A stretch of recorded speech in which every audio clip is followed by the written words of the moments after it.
The Mutual Broadcasting System presents The Mysterious Traveler. Written, produced, and directed by Robert A. Arthur and David Kogan. And starring tonight three of radio's foremost personalities, Ralph Bell, Louis Van Rooten, and Roger DeKoven in S.O.S.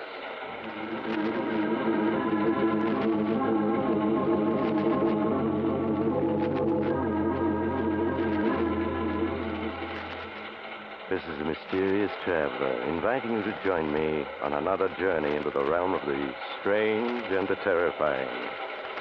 I hope you will enjoy the trip, that it will thrill you a little and chill you a little. So settle back, get a good grip on your nerves, and be comfortable, if you can, as we join three enterprising men who are in a very dire predicament. It's a story I call S.O.S.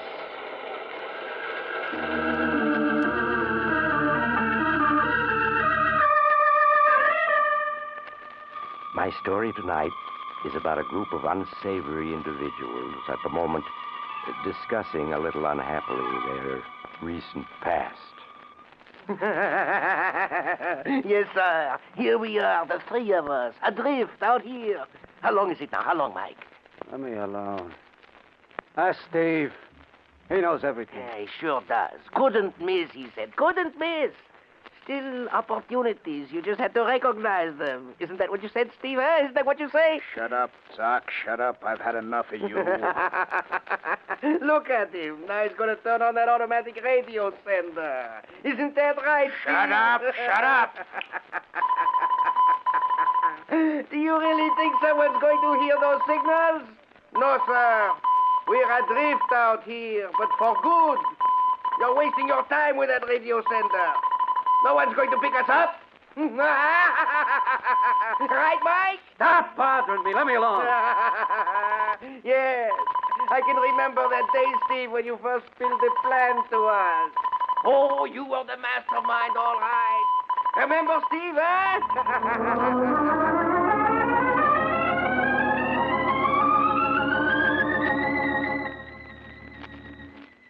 Yeah. I remember all right. I wish I could forget that day. Forget everything that happened. But there's no escaping it. I can see everything that happened as clear as if it were only yesterday. Yeah. I remember the way I walked into the office. Mike and Doc were sitting there, waiting for the bad news. Well? Farson got a life sentence. The rest got 10 to 20 years. Great. Just great. I just can't get over it. Just can't. Things were running so smoothly. The syndicate was cleaning up, and then this happens. The three of us were pretty lucky. Not being indicted with the others. Yeah. If we hadn't been in South America, handling that end, we'd have gotten it in the neck, too. I still do not understand. How could they smash the syndicate overnight? There were no records. Farson took every precaution. Let's face it. The day for guys like us is over. The cops have science on their side. They're using every trick in the book. Yeah, you're right. Television, radar, infrared cameras, electro detectors, light beam alarms, and 101 other scientific gimmicks. Yes, you are right. They have learned to move so fast that they have taken all the profit out of the rackets. They sure have. I just wish I had a small part of all that dough I once made. Where did it go? Lawyers, bail, protection. I haven't got a cent left. Neither have I. What about you, Steve? I've still got a few grand left. Well, the way science has turned the heat on, it looks like we'll have to turn honest, whether we want to or not. Look, I've been working on an angle. What about sticking around for a couple of more days? Get wise, Steve. The cops are ready for everything these days. There aren't any more angles. I tell you, I've got one. I just need a little more time to work it out. What do you say? Well, it cannot do any harm to listen. How much time do you need? 2 days. Meet me here the day after tomorrow. I'll lay out the whole plan for you.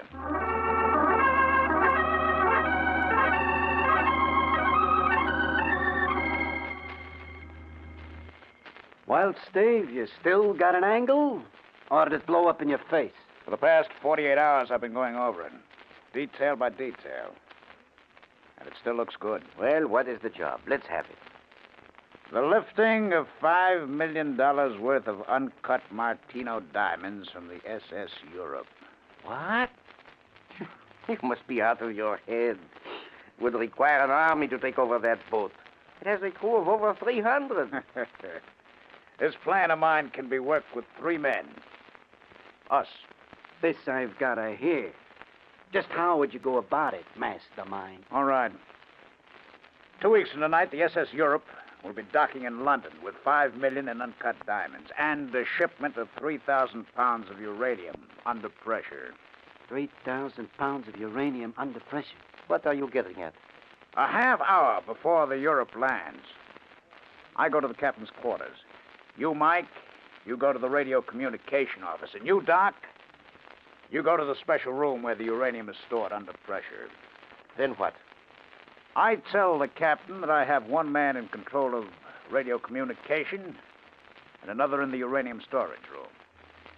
And unless he turns over the diamond shipment to me, a bullet will be fired into the uranium compressor, blowing up the ship. You really expect the captain to fall for that? Why, he'll call you bluff. Dare you to blow up the ship with us on it. Of course he will. A threat like that would never work. You're wrong. You're wrong there. Psychologically, we've got the edge on the captain. Maybe we're willing to die, too. With a crew of 300 and twice as many passengers, he just wouldn't risk it. Perhaps you're right. After all, his first duty is to his passengers and ship. He would probably figure that we wouldn't get far with those diamonds, that the police would get us in no time at all. Of course. That's exactly the way he'd see it. Suppose you do force him to turn over the diamonds. How would we make our getaway? We'd use one of the ship's emergency launchers. Sure. Meanwhile, the captain of the SS Europe has radioed the police. And we walk right into their arms. The captain won't radio the police. No, and why won't he? For 2 reasons. First, his radio room will be put out of commission. And second, 10 minutes after we leave the Europe, it's going to blow up. Blow up? The uranium. That's right. There won't be a piece of the ship left or anyone to identify it. Uh-huh. 5 million in uncut diamonds, you say, huh? At least 5 million. This plan of yours, Steve, is just wild enough to succeed. Yes, through sheer audacity, it might be carried off. A job like that is all or nothing. That's right. Well, what do you say, Doc? Finding the thought of honest labor abhorrent, I'm inclined to go along with you, Steve. What about you, Mike? The odds are against us, but for that kind of dough, I'll risk it. You won't regret it, Mike. All right, now here's the setup. The day after tomorrow, the SS America is outward bound. We'll be on her when it leaves. You mean so that we can study the same layout that we'll find on the Europe? Yes, that's right. By the time we board the Europe for the return trip, we'll know every inch of the ship. Now, we'll have to work fast. I'll take care of getting us passports under assumed names. Doc, I want you to book passage for the 3 of us on the American. Mike, you take care.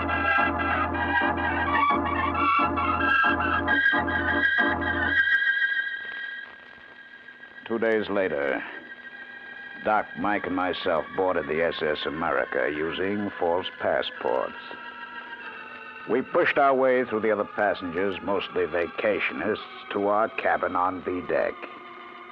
While we were unpacking, the ship's whistle blew for all visitors to leave. A few minutes later, we were on our way.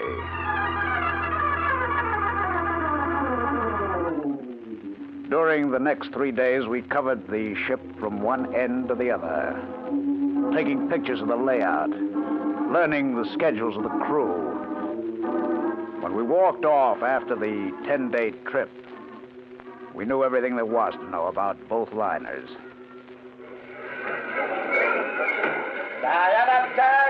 I'm told that my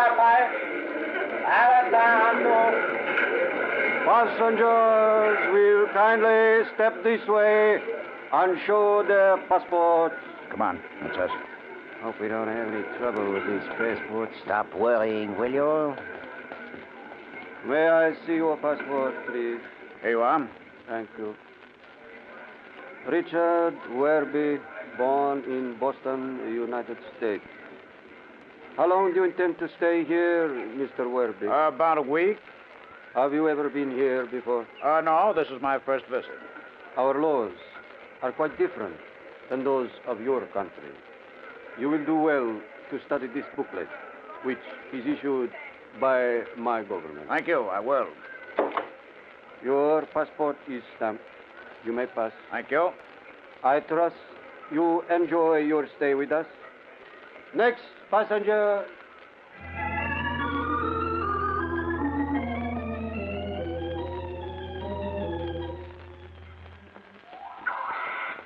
My feet hurt.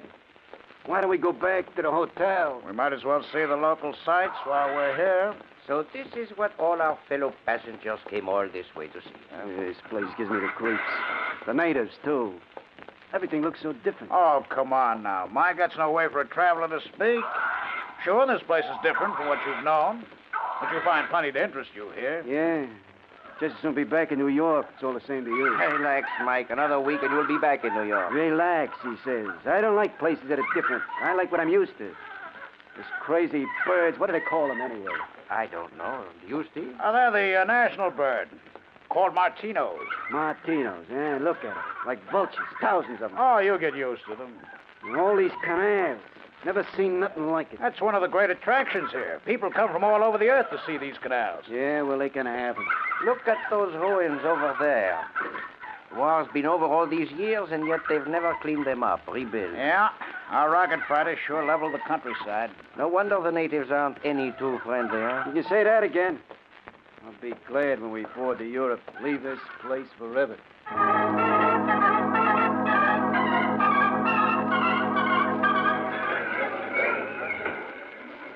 Le papa, le papato, da-da-tang, da-da-da le papa. You check all our luggage? Yes, I went through the motions of looking like an anxious tourist. It'll be in our cabin when we go aboard. What cabin did we get, Steve? Cabin 32B. 32B. That's just a few feet away from the radio communications office. That's right. Attention, please. Attention, please.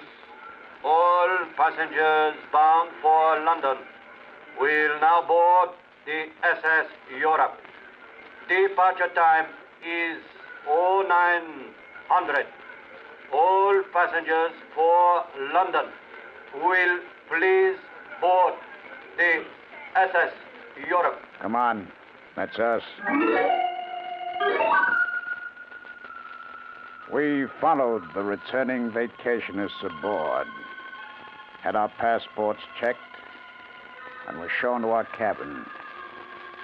It would be 10 days before we'd go into action, but already the three of us felt that sense of excitement that comes before a big job. And this would be a big job. The biggest ever.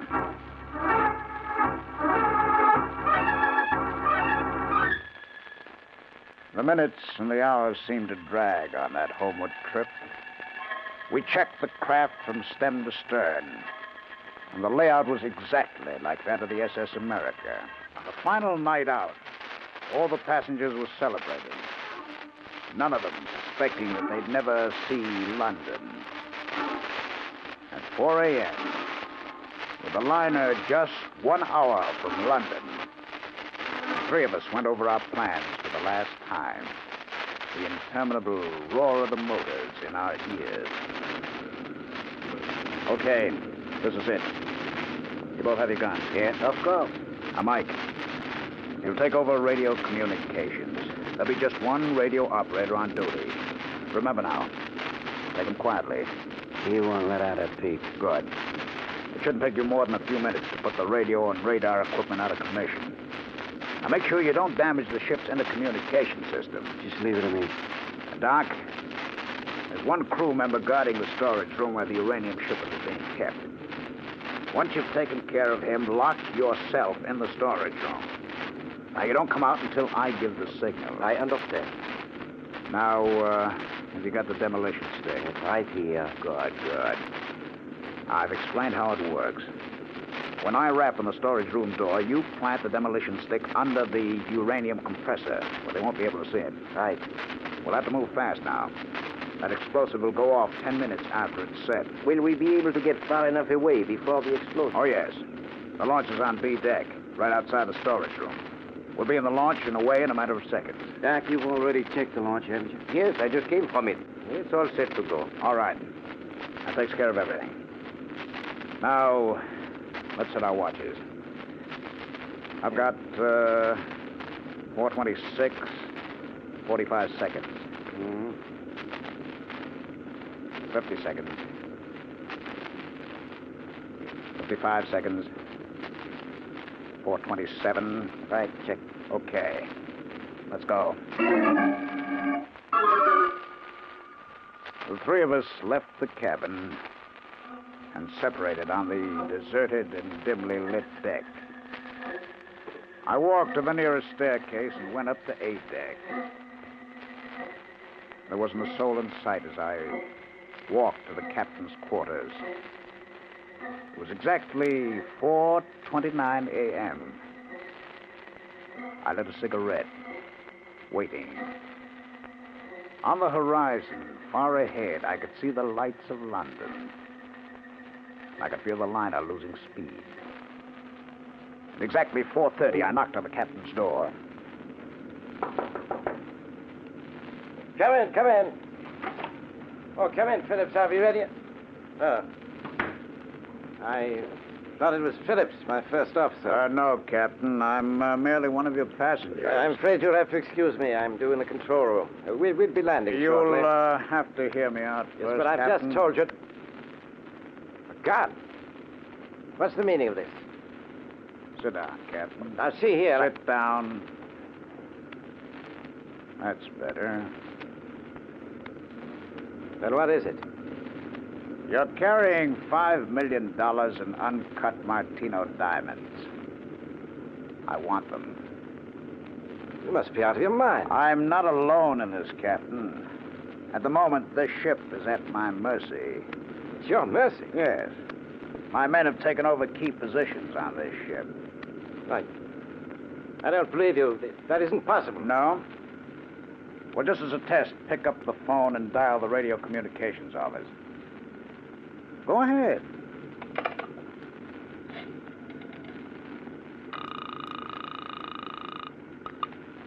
Radio Communications Office. Who is this? It ain't one of your crew members, Captain. Let me have the phone. Hello, Mike. Yeah, Everything under control? couldn't be better. Good. I'll be talking to you. Maybe now you're beginning to realize that I'm not out of my head, Captain. You must be. You believe you can commit piracy and get away with it? I'll get away with it, Captain, because you see you're going to help me. I help you? Yes, that's right.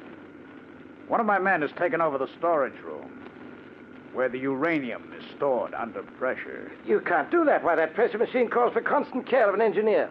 If the pressure falls below a certain point, the uranium will explode. Oh, take it easy. That pressure machine is being looked after by one of my men. Nothing will happen to it.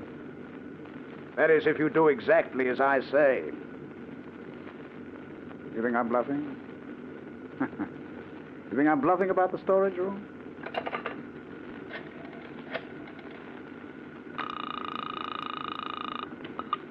Storage room? Everything under control, Doc? Yes. The captain's here by the phone. Tell him what your orders are. I am to put a bullet in the pressure machine if I don't hear from you in 15 minutes. You heard what he said. Well? He's bluffing. If he put a bullet in the pressure machine, uranium would blow us all up. You and your men included. That's right. But you see, Captain, my men and I have nothing to lose. And you and the rest do. What do you mean? The authorities in London are waiting to arrest us. Murder. So, as I said, we have nothing to lose if we're forced to blow up the ship. Even if I turned the diamonds over to you, how would you get away? We take the launch on B deck. I see. You've got 13 minutes left, Captain, before my man fires that bullet. And believe me, he will. Seems I haven't any choice. None. The authorities will get you for this. Let me worry about that. You've got 12 minutes left. Now you're being sensible. First Officer Phillips speaking. Phillips, this is Captain Andrews. Yes, sir. I want you to go to the purser, have him turn over to you the consignment of uncut diamonds we're carrying. Bring them to my cabin. Sir, we'll be landing in less than... That's an order, Phillips. Yes, sir. You should be here with the diamonds in a matter of minutes. For your sake, I hope so, Captain. I hope so.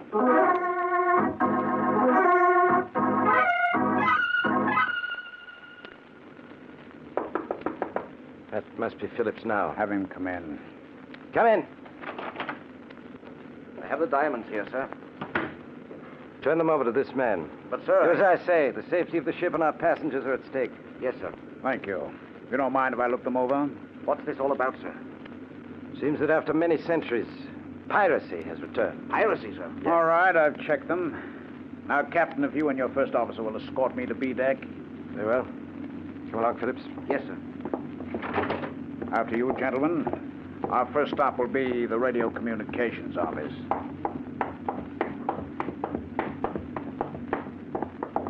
Here we are.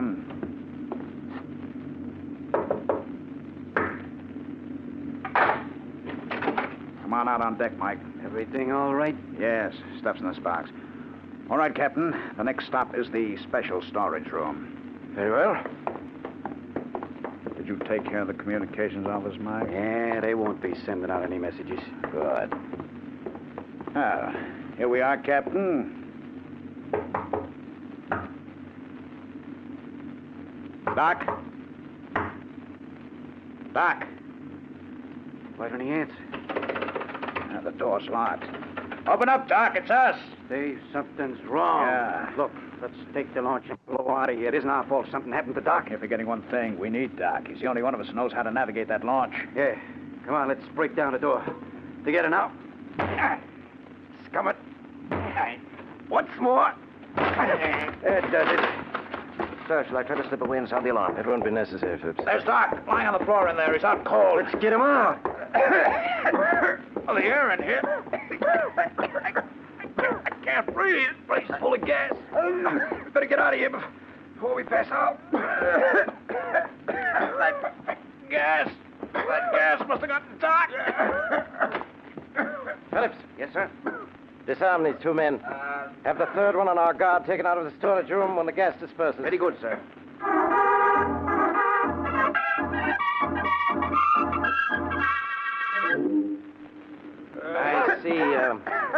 I see, Phillips, you've revived the third man, eh? Yes, sir. The three of them are all conscious again. And the guard? He's all right, too, sir.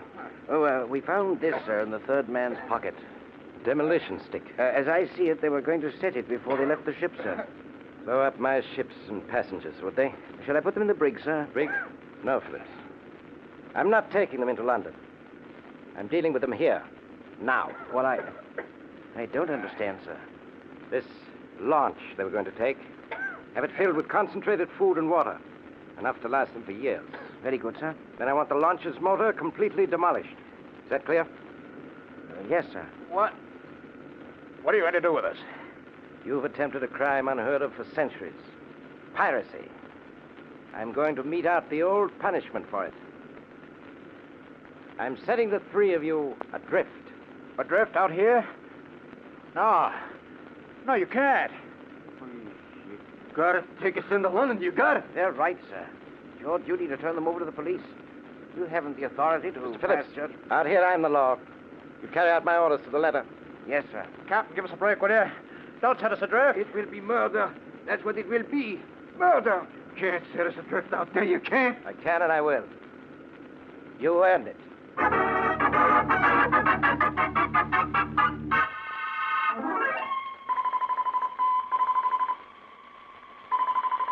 How long have we been adrift out here? 2 months? 3? I guess I lost track. A long way back. Out here, with nothing but the sky to look at. Black, empty sky, blazing with stars. Time loses all meaning. The automatic radio senders keep transmitting signals, but no one listens. No one listens.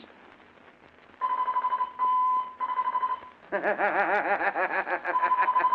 sir, Steve. Couldn't miss, could it? It couldn't miss, huh? You had everything covered, all right. All you missed was that automatic gas alarm they had in the storage room. Shut up, Doc, shut up. Yes, sir. When that guard failed to check in, I got a good dose of that gas. Just a small detail you overlooked. I said shut up. You think because you're sending out those signals, someone is going to pick us up, huh? They've got to pick us up. They've got You to. fool. We are drifting further from the Earth all the time. But they can't leave us drifting in space in this rocket launch. They can't. No? Why not? We are 100 million miles out and going further. And has anyone come after us yet? The Space Patrol. They'll rescue us. I tell you they will. Never. They're letting us be examples to anyone else who tries to hijack a space liner. We're drifting out here in empty space for months. We'll drift onward till the day we die. No, we won't. We'll be picked up, I tell you. Yes. Why don't you get wise to yourself? This is the year 2185. Miracles don't happen anymore.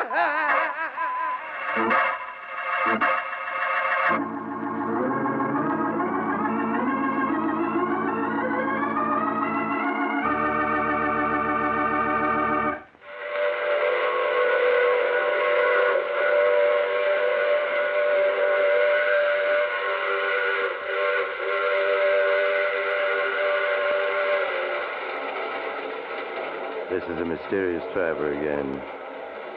Did you enjoy our trip into the year 2185? It seems that criminals of the future aren't going to have any future. Not with science pitted against them. Poor Steve, Mike, and Doc. Imagine being adrift in space in a disabled rocket launch and being completely ignored. Yes, it seems that not only doesn't crime pay today, but it's going to pay even less in the year 2185. Oh, but that reminds me of my story for next week, The Big Dive. It's about a young man who figured out a perfect alibi for murder, but he forgot to take into account that if... Oh, you have to get off here. I'm sorry. But I'm sure we'll meet again. I take this same train every week at this same time.